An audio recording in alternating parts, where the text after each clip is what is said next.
Abul Abbas Al-Mursi, Khalifah Besar Tariqah Syadziliyah. Nama dan nasabnya. Wali kutub kita ini adalah Al-Imam Syihabuddin Abu Al-Abbas, Ahmad bin Umar Al-Ansyori, Al-Mursi radhiyallahu anhu. Sebagian ahli sejarah ada yang mengatakan bahwa nasab beliau sampai pada sahabat Sa'ad bin Ubadah radhiyallahu anhu, pemimpin suku Khazraj. Al-Mursi dilahirkan tahun 616 Hijriah, 1219 Masehi, di kota Marsiyah, salah satu kota di Andalus, Spanyol. Masa kanak-kanak Al-Mursi. Al-Mursi melewatkan masa kecilnya yang penuh berkah di tanah kelahirannya itu. Lazimnya seorang alim dan pendidik. Ayahnya mengirim Al-Mursi kecil kepada salah satu waliullah untuk membimbing menghafal Al-Quran dan mengajarinya ilmu-ilmu agama. Secepat kilat ia terlihat kehebatan dan kecerdasannya.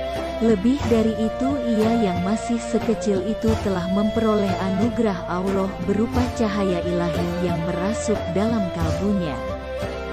Suatu ketika Al-Mursi bercerita, "Ketika aku masih usia kanak-kanak, aku mengaji pada seorang guru.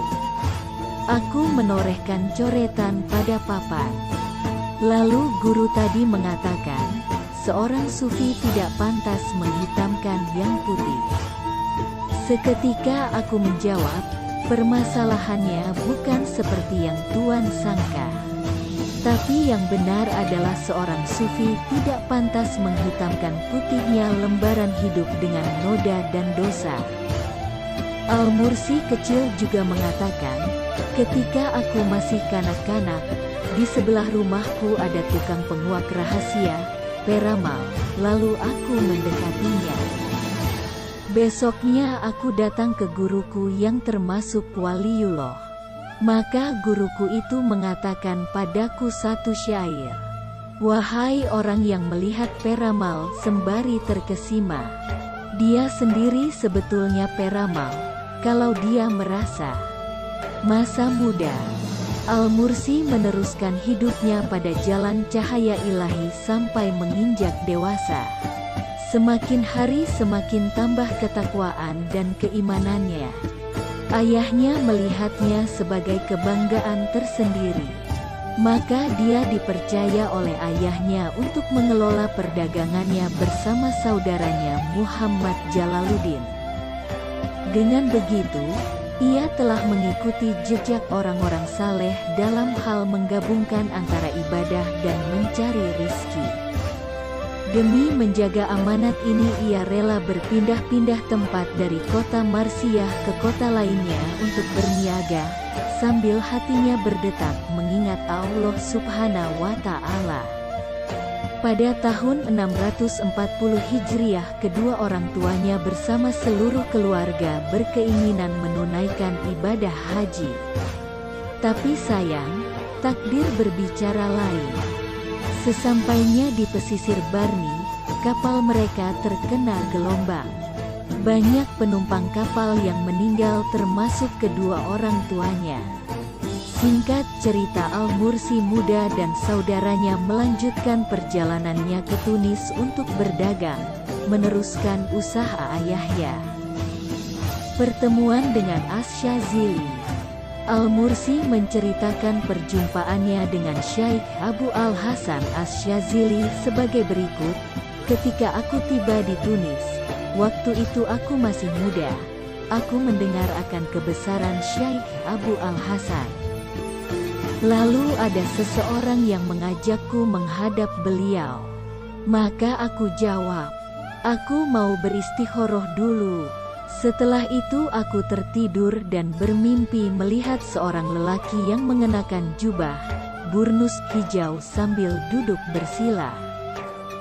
Di samping kanannya ada seorang laki-laki, begitu juga di samping kirinya. Aku memandangi lelaki nan berwibawa itu. Sejurus kemudian lelaki itu berkata, 'Aku telah menemukan penggantiku sekarang. Di saat itulah aku terbangun. Selesai menunaikan sholat subuh, seseorang yang mengajakku mengunjungi Syaikh Abu Al-Hasan datang lagi. Maka kami berdua pergi ke kediaman Syaikh Abu Al-Hasan Asy-Syadzili. Aku heran begitu melihatnya. Syekh yang ada di hadapanku inilah yang aku lihat dalam mimpi. Dan keherananku semakin menjadi ketika Syekh Abul Hasan berkata padaku, "Telah aku temukan penggantiku sekarang, persis seperti dalam mimpiku." Selanjutnya beliau bilang, "Siapa namamu?" Lalu aku sebutkan namaku.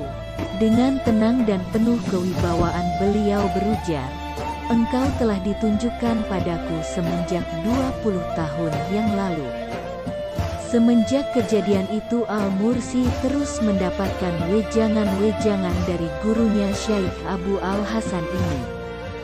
Mereka berdua membangun pondok, zawiyah, zagwan di daerah Tunis, di mana Asy-Syadzili menyebarkan ilmu kepada murid-muridnya yang beraneka ragam latar belakang dan profesinya. Ada dari kalangan ulama, pedagang, juga orang awam. Syaikh Asy-Syadzili sebetulnya sudah lama meninggalkan Tunis. Ia pergi ke Iskandariyah, kemudian ke Mekah. Kembalinya ke Tunis lagi ini membuat orang bertanya-tanya. Dalam hal ini dia menjawab, "Yang membuatku kembali lagi ke Tunis tidak lain adalah laki-laki muda ini." Maksudnya Abul Abbas Al-Mursi. Setelah itu Asy-Syadzili kembali lagi ke Iskandariyah, karena ada perintah dari Nabi Muhammad SAW dalam mimpinya. Ada cerita dari Al-Mursi tentang perjalanan ke Iskandariyah ini, ketika aku menemani Syaikh dalam perjalanan menuju ke Iskandariyah. Aku merasa sangat susah sehingga aku tidak mampu menanggungnya. Lalu aku menghadap Syaikh. Ketika beliau melihat penderitaanku ini, beliau berkata, "Hai Ahmad." Aku menjawab, "Iya tuanku." Beliau berkata, "Allah telah menciptakan Adam alaihi salam dengan tangannya, dan memerintahkan malaikatnya untuk bersujud padanya. Allah kemudian menempatkannya di dalam surga, lalu menurunkannya ke bumi. Demi Allah, Allah tidak menurunkannya ke bumi untuk mengurangi derajatnya, tapi justru untuk menyempurnakannya. Allah telah menggariskan penurunannya ke bumi sebelum Dia menciptakannya. Sebagaimana firman-Nya, sesungguhnya aku hendak menjadikan seorang khalifah di muka bumi." Quran Surat 2 ayat 30. Allah tidak mengatakan di langit atau di surga. Maka turunnya Adam ke bumi adalah untuk memuliakannya, bukan untuk merendahkannya. Karena Adam menyembah Allah di surga dengan diberitahu takrif, lalu diturunkan ke bumi supaya beribadah pada Allah dengan kewajiban taklif, ketika dia telah mendapatkan kedua ibadah tadi. Maka pantaslah dia menyandang gelar pengganti, khalifah. Engkau ini juga punya kemiripan dengan Adam. Mula-mula kamu ada di langit ruh, di surga pemberitahuan, takrif, lalu engkau diturunkan ke bumi nafsu supaya engkau menyembah dengan kewajiban, taklif. Ketika engkau telah sempurna dalam kedua ibadah itu, pantaslah engkau menyandang gelar pengganti, khalifah. Begitulah Syaikh Al-Syadzili mengantarkan Al-Mursi menuju ke jalan Allah demi memenuhi hatinya dengan rahasia-rahasia ilahiyah supaya kelak bisa menggantikannya. Bahkan bisa dikatakan supaya dia jadi Abu Al-Hasan itu sendiri. Sebagaimana Al-Syadzili sendiri pernah mengatakan, "Wahai Abu Al-Abbas, demi Allah, aku tidak mengangkatmu sebagai teman kecuali supaya kamu itu adalah saya, dan saya adalah kamu.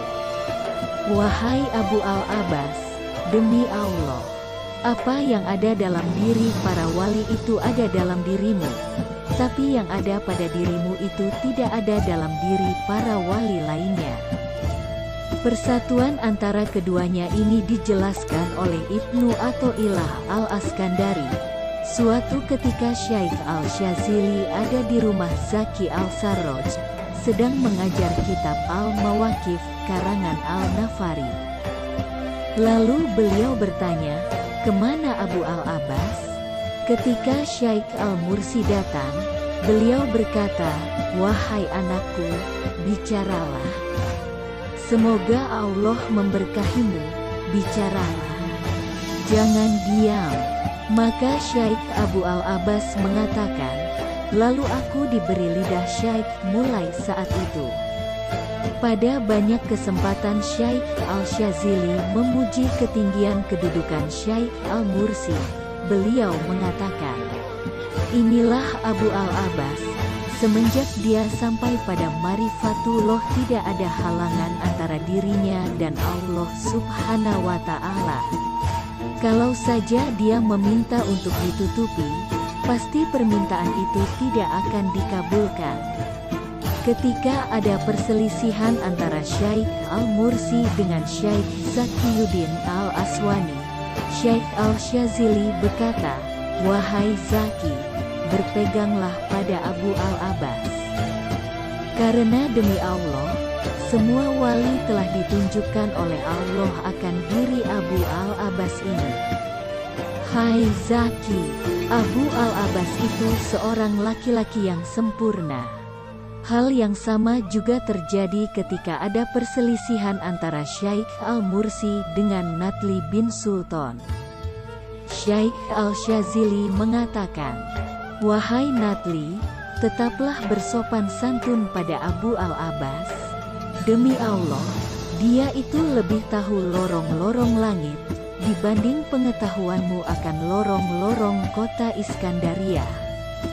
Asy-Syazili juga mengatakan, "Kalau aku mati, maka ambillah Al-Mursi, karena dia adalah penggantiku. Dia akan mempunyai kedudukan tinggi di hadapan kalian, dan dia adalah salah satu pintu Allah."